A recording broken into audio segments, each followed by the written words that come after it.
Je me suis toujours posé la question ici au Burkina, combien il y a de langues, de dialectes au Burkina Faso. En tout cas, il y a pas mal de langues qui causent quand même, hein. Mais alors, ce qui est extraordinaire, c'est qu'on a envie de causer toutes les 5 minutes. Alors ça cause, ça ne fait que causer au Burkina. Alors on cause dans les maquis, on cause dans les rues, on cause à la maison, ça n'arrête pas de causer. Un jour, je rencontre une fille, elle me dit dans la rue, bon, alors on parle un petit peu, puis elle me dit, une fois qu'on avait fini la conversation, à peine je veux m'en aller, elle me dit au loin, bon, après quand tu reviens, on recause, d'accord?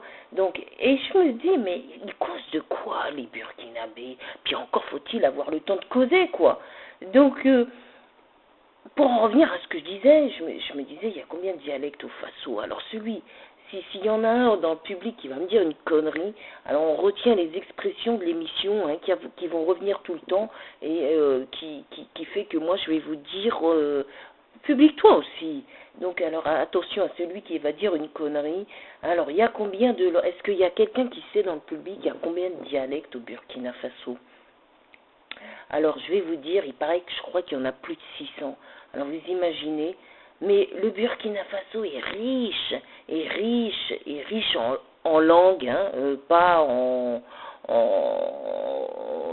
mais souvent on dit, ouais, le Burkina Faso est un pays pauvre, mais à force de répéter qu'il va être un pays pauvre, il sera pauvre toujours, vita aeternam, quoi. Non, le Burkina Faso, par contre, il est riche en langue, hein, on dit souvent c'est le pays des hommes intègres. Mais alors, faudra peut-être changer le terme, non, vous croyez pas, parce que le pays des hommes intègres, c'est du temps de Sankara, ça, non?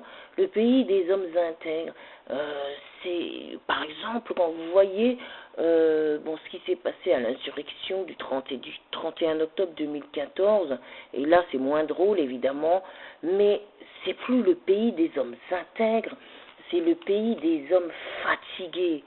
Et les femmes là-dedans, il y a des femmes là dans le public, alors j'imagine, je voudrais bien vous entendre, vous les femmes. Alors, si on changeait la donne et on disait le pays des femmes intègres, ça serait pas mal. Bon, je pense que je vais me mettre à dos pas mal d'hommes, mais bon, pour rétablir un petit peu, faudrait peut-être un petit peu penser aux femmes, là. Les femmes burkinabées, elles ont leur place dans le pays. Donc le pays des hommes et des femmes, des hommes et des femmes intègres, ça serait pas mal. Hein? On dit quoi là? Ouais, sur ce coup-là. Mais moi, personnellement, ça fait plus d'1 an que je suis au Faso. Il y a des mots, il y a des phrases qui reviennent comme ça tout le temps. Et vous, les Burkinabés, vous pouvez dire ces mots, ces phrases 10 fois par jour sans vous en rendre compte, quoi. Par exemple, tiens, le bonne arrivée. Alors ça, c'est signe de bienvenue pour celui qui vient d'arriver. Mais je pense pas que tu vas dire bonne arrivée à un mec qui bosse aux impôts et qui vient faire un contrôle fiscal chez toi. Je pense que tu n'as qu'une envie, c'est de lui dire la porte c'est là-bas. Et du coup, t'as aussi, ah ouais, par exemple, t'as aussi, ça fait 2 jours. Alors, moi, on me l'a dit, je sais pas combien de fois, je ne peux même plus compter.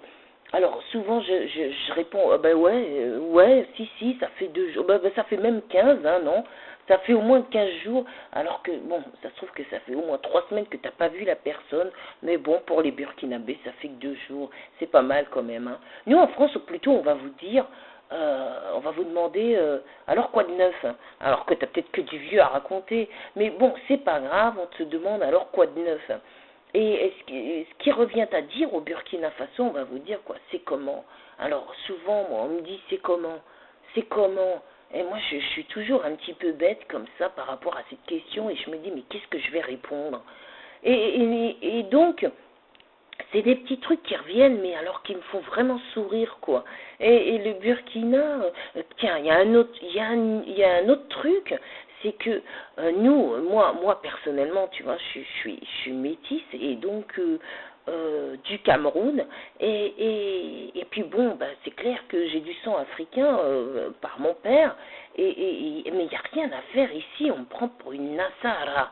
Alors que ça soit au Burkina ou au Nigeria ou où que tu veux, on me prend pour une Burkina, Nassara.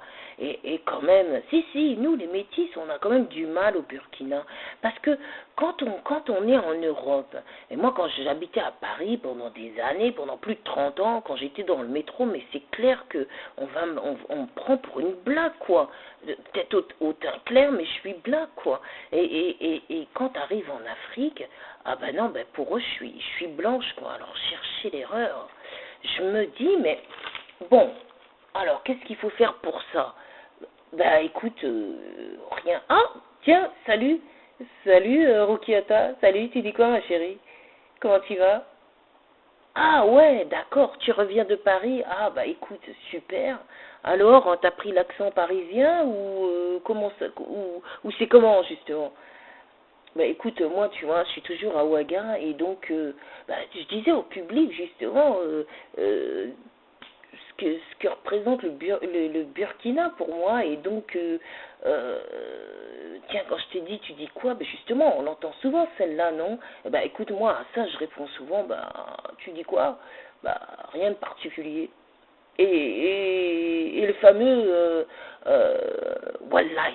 Alors ça, je me dis, bon, en France, on va te dire, je te jure. Ici, on va dire Wallahi. Mais c'est burkinabé ça. Et j'en ai une bonne à te raconter, Rukiata. Écoute, je vais te dire, la dernière fois, non, ton pays, c'est quand même grave, quoi. Et donc, je vais dans une station d'essence avec un copain sur une moto. Et quand on arrive à la station d'essence, alors évidemment, je vais pas te nommer la société d'essence qui vendait de l'essence à la pompe. Et donc, je commence à descendre de la moto, je vois le copain qui s'apprête à sortir ses sous pour payer, et puis du coup le gars lui dit non, je suis désolé, il n'y a pas d'essence. T'as déjà vu ça où, Rukiata? Alors, une station d'essence et il n'y a pas d'essence dedans. Non, cherchez l'erreur, quoi. Ça, c'est Burkina. Et le plus incroyable au Faso, c'est qu'on peut vite te cataloguer si t'as des sous ou si t'es fauché. Tiens, par exemple, si tu passes à vélo comme ça dans la rue, dans les rues de Ouaga, c'est clair qu'on va penser que t'as pas un rond, quoi, que t'es fauché grave, quoi. Alors qu'en France, attends, il n'y a pas de problème. Les Français, ils font du vélo. Alors, t'imagines si on devait dire, bah dis donc, ils font tellement de vélo qu'ils n'ont pas un rond, les Français, alors que pas du tout, ils sont pleins aux as, et pourtant ils font du vélo pour garder la forme. Tu vois le genre. Et du coup, mais par contre, ici au Burkina, si tu montes en moto, si tu es sur ta moto d'1 million, que tout le monde voit, quoi, que tu l'as payé 1 million, c'est comme si on avait laissé le prix dessus. Et donc, si tu passes à moto, voilà, les gens vont te dire que c'est clair, elle a des sous. Alors que c'est pas une vérité. Et donc, j'arrive pas à comprendre comment on peut faire la liaison. C'est comme la braquina. Alors quand je suis arrivée ici à Ouaga, je me demandais c'était quoi la braquina. La braquina. Et je me suis longtemps posé. Puis bon, j'ai pas mis 4 ans pour voir ce que c'était, parce que comme tu as un maquis tous les 200 mètres, tu vois bien que les gens ils consomment la braquina à gogo, et donc c'est la compagnie qui doit être contente.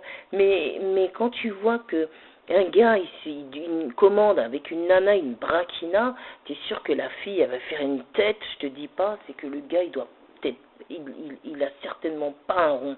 Et si par exemple, devant la fille, pour l'épater, il va lui dire, bon alors, chérie, tu bois quoi? Ma chérie, tu bois quoi? Bon non, serre-lui une Beaufort, c'est que vraiment là t'as des sous, t'es pas un panier percé. Et donc pour les gars ici, prendre une Beaufort, quoi, c'est la classe, quoi, c'est la classe des bières, quoi. T'es beau, t'es fort, et puis t'as de la thune. Et donc je me dis non, mais tu vois tout ça, laisse tomber, laisse parler les gens quand même. Burkina Faso. Et Tiens, à propos de moto, j'en ai une bonne à te raconter, Rukiata. L'autre fois, je vois un gars en moto qui déboîte comme ça, comme un fou sur la route, et il me fait une queue de poisson, comme je te dis pas, comme ça sous mon nez, et je me dis, mais je vois un gars, et ce gars-là, donc, il tenait une espèce de grande béquille comme ça, et pourtant, tu vois, il faisait de la moto. Et arrivé au feu rouge, j'ai dit non, mais lui, il veut que je rentre dedans, quoi. S'il veut une autre béquille, il y a aucun problème, quoi. Je te l'envoie à l'hôpital et je t'assure que là, ils vont lui faire une autre béquille à sa mesure. Et donc, mais dis-moi, Roukiata, c'est quoi cette course à la montre à Ouaga? C'est vraiment Ouagadougou pressé ou quoi? Non, c'est la course à celui qui va faire un accident le premier, quoi. Ici, au Faso, j'ai l'impression on adore se rentrer dedans. C'est pas vrai. Non, les motos, là, au Burkina, c'est pas possible, quoi. T'as 1 million de Burkinabés pour 3 millions de motos. Non, là, c'est grave. Cherchez l'erreur.